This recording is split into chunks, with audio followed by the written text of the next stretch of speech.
VMware by Broadcom, what happens if you are not committing as a white label Premiere or Pinnacle partner? So first and foremost, VMware had a list of all the service providers. So you are known, you're not somewhere in the dark. I mean, as long as you were a service provider before.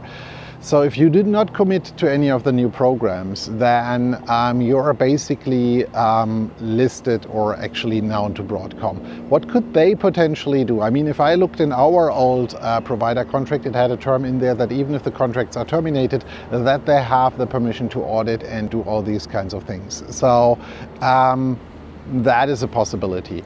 They might actually block you from accessing software and everything else. So the next software update might block your license keys and all these other things. So better figure out for yourself what you are going to do about the licensing and how you are going to pursue with it.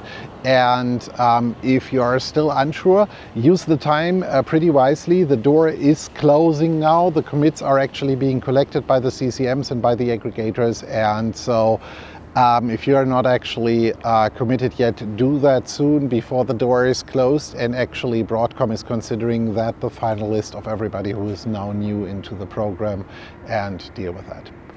Do you have any questions on that? Do you have any questions on how to commit? Do you still search for a white label host, etc.? Write it down in the comments, contact me or any of my colleagues. And if you have any other questions, feel free to reach out to us. Drop any ideas in the comments and follow us on social media for all the latest and greatest. See you soon.